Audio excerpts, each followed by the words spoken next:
తెలంగాణలో వన మహోత్సవానికి అధికారులు సన్నద్ధమవుతున్నారు. జూలై మొదటి వారం నుంచి అన్ని శాఖల నుంచి గ్రామాల్లో మొక్కలు నాటే కార్యక్రమం చేపట్టనున్నారు. ఈ ఏడాది సంగారెడ్డి జిల్లా వ్యాప్తంగా దాదాపు 40 లక్షలకు పైగా మొక్కలు నాటే విధంగా ప్రణాళికలు రచించారు. అదేవిధంగా జాతీయ గ్రామీణ ఉపాధి హామీ పథకం ద్వారా 100% రాయితీతో సన్న, చిన్నకారు రైతులకు ఉచితంగా అన్ని రకాల మొక్కలను పెంచుకునే అవకాశం కల్పిస్తున్నారు.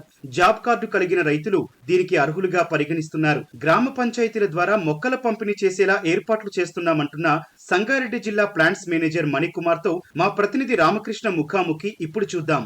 పచ్చదనాన్ని పెంపొందించే దిశగా రాష్ట్ర ప్రభుత్వం అడుగులు వేస్తూనే ఉంది. అదే క్రమంలో ఈ ఏడాది మొక్కలు నాటే కార్యక్రమాన్ని వచ్చే నెల మొదటి వారం నుంచి కూడా ఉమ్మడి మెదక్ జిల్లా వ్యాప్తంగా ప్రణాళికలు అయితే సిద్ధం చేసింది. ప్రస్తుతం సంగారెడ్డి జిల్లాలో ఈ మొక్కల పెంపకం కావచ్చు, దాని దగ్గర నుంచి డిస్ట్రిబ్యూషన్ వరకు అన్నీ కూడా ప్లాంట్స్కి సంబంధించినటువంటి మొత్తం పర్యవేక్షిస్తున్నారు. ప్లాంట్స్ మేనేజర్ మణికుమార్ గారు ఉన్నారు. ప్రస్తుతం దీనికి సంబంధించిన పూర్తి వివరాలను ఆయన అడిగి తెలుసుకుందాం. సార్, ఈ సంవత్సరం లక్ష్యంగా పెట్టుకుని మొత్తం జిల్లా వ్యాప్తంగా ఎన్ని లక్షల మొక్కలను నాటడానికి సిద్ధంగా ఉన్నాయి, అదేవిధంగా ఏ శాఖకు ఎన్ని లక్షల మొక్కలు పెట్టడానికి ప్రణాళికలు రచించారు? టోటల్గా ఈ సంవత్సరం వచ్చేసి 40 లక్షలు జిల్లా వ్యాప్తంగా పెట్టాలనేది లక్ష్యంగా ప్రభుత్వం ఇవ్వడం జరిగింది.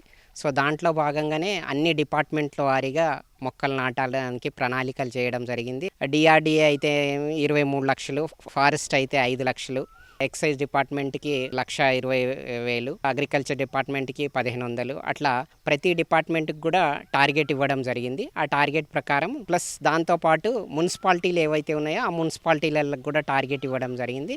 ప్రతి గ్రామ పంచాయతీకి ఒక నర్సరీ ఉంటుందండి. టోటల్గా మనకి 619 గ్రామ పంచాయతీలు ఉన్నాయి. దాంట్లో ప్రతి గ్రామ పంచాయతీలలో 6,000 మొక్కల చొప్పున మేము 38 లక్షల మొక్కల్ని పెంచుతూ ఉన్నాం.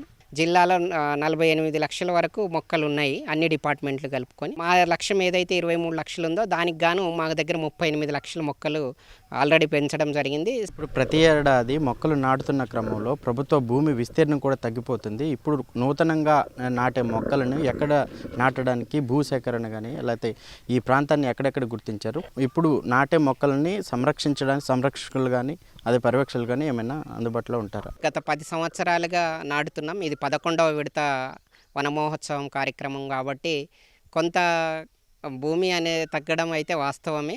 సో ఏవైతే గత సంవత్సరాలలో నాటినవి ఉన్నాయో వాటిలలో గ్యాప్ ఉండడం కానీ, దీంతోపాటు మనకి పిఆర్ రోడ్స్, ఆర్ఎండ్బి రోడ్స్ ఇవి ఉంటాయి.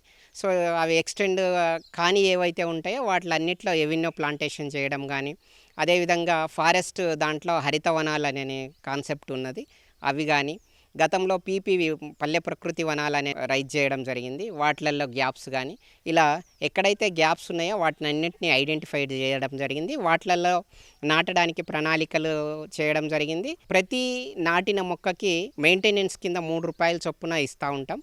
అంటే ప్రతి నెల వాళ్ళకి ఎవరైతే సంరక్షకులు ఉన్నారో వాళ్ళకి ఈజీఎస్ ద్వారా కూలీల్ని ఉపాధి హామీ పథకం ద్వారా వేజ్ కూడా ఇవ్వడం జరుగుతుంది. ఇళ్ళకి వచ్చేసరికి మనకి ఏవైతే ఇంటికి హోమ్ స్టేడ్ కింద 6 మొక్కలు ఇస్తున్నామో వాటిని మాత్రం పళ్ళ మొక్కలు, పూల మొక్కలు వాళ్ళు కోరుకున్న వాటిని ఇవ్వడానికి ప్రణాళిక చేస్తున్నాం. పల్లె ప్రకృతి వనాలు కానీ ఎవెన్యూ ప్లాంటేషన్స్ ఏవైతే ఉన్నాయో వాటిలో నాటడానికి ఏంటంటే ఈ రావి, అదేవిధంగా గుల్మొహరు, చింత ఇలాంటి మొక్కల్ని ప్రయారిటీ ఇచ్చినాము. రైతులకు వెన్నుదన్నుగా ఉండడానికి కావచ్చు, మొక్కలు పెంచుకునే వారి రైతులకు జాతీయ గ్రామీణ ఉపాధి హామీ పథకం ద్వారా ఈ మొక్కలు ఉచితంగా పెంచడం దగ్గర నుంచి వాటిని సంరక్షించే వరకు కూడా బాధ్యత తీసుకున్నట్టుకున్నారు. ఏంటి ఆ ప్రాసెస్ ఏంటి?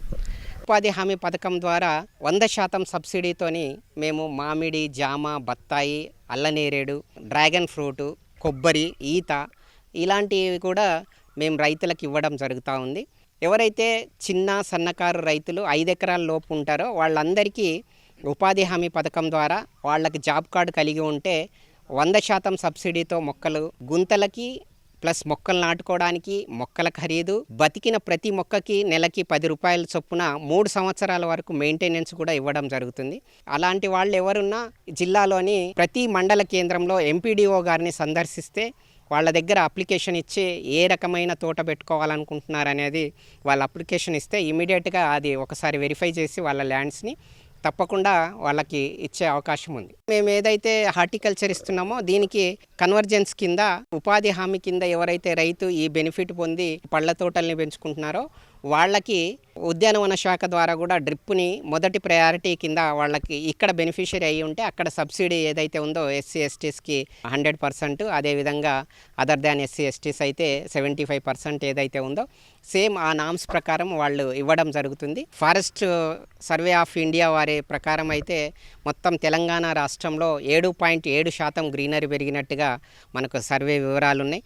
దాంతోపాటుగా మన జిల్లాకు వచ్చేసరికి 6.7% గ్రీనరీ పెరిగింది. ఈసారి ఎక్కువ పబ్లిసిటీతోని వన మహోత్సవం అనే కార్యక్రమాన్ని జూలై మొదటి వారంలో ప్రారంభించడానికి గౌరవ ముఖ్యమంత్రి గారి చేతుల మీదుగా ప్రారంభించాలని ప్రణాళిక చేయడం జరిగింది. ఇది మొత్తంగా చూసుకోవచ్చు.